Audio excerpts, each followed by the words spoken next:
هذه قرية البشيرية، وهو اسمها الحالي بعد تعريبها من قبل سلطات البعث في سوريا، واسمها الحقيقي بلو، وبلو كلمة آتية من بلند والتي تعني العالي.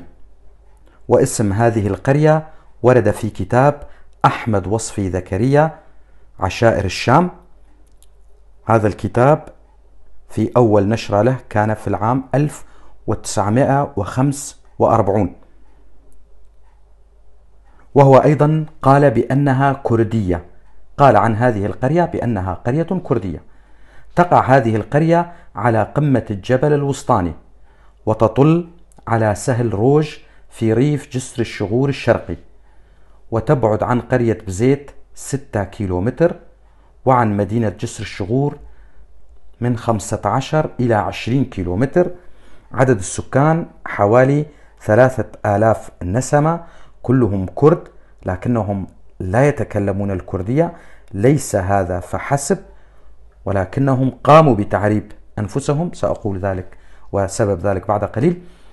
وأشهر عائلات هذه القرية بيت رشواني، وبيت حج إبراهيم، وبيت محو، وبيت ممو، وبيت كردش، وبيت عبد القادر.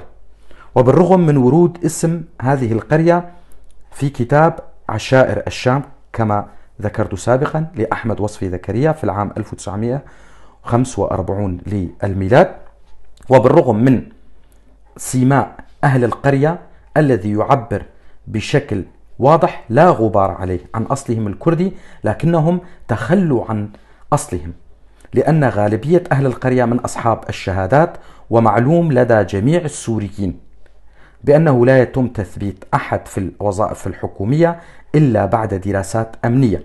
لذلك قام أهالي القرية بتعريب أصلهم الكردي حفاظا على مصالحهم الشخصية، ونسبوا أنفسهم إلى عشيرة طي العربية بالرغم من البعد الجغرافي عن عشيرة طي، واختلقوا قصة الهواء الأصفر، وأنهم جاءوا إلى القرية بعد الهواء الأصفر حيث هجرها الكرد. هذا كلامهم بأن الكرد كانوا في القرية لكنهم هجروا القرية بعد الهواء الأصفر. وتزوج جدهم من فتاة كردية وسمى أولاده على أسماء أخوالهم. وهذه الرواية زائفة ولا أحد يصدقها، لأن وجودهم في القرية ونسبهم سابق لهذا المرض، والقرى العربية المجاورة لهم تؤكد أصل هذه القرية وأصل أهلها الكردي.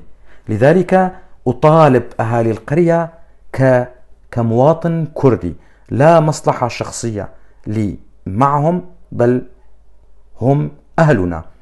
أطالبهم بالكف عن اعتبار أنفسهم عربا، والعودة لأصلهم الكردي، ومد يد التواصل والقربة لأولاد عمومتهم في بزيت والكفير وسلة الزهور، لأنه في النهاية لا يصح إلا الصحيح، وأن الدم لا بد أن يحن لأصله. طبعا هذه المعلومات وصلتني من أحد أبناء القرية ذاتها، قرية بلو، وأنا أقولها بصوتي. أنا المحامي علي عبد الله كولو من منطقة درباسية في محافظة حسكة. لكم جزيل الشكر.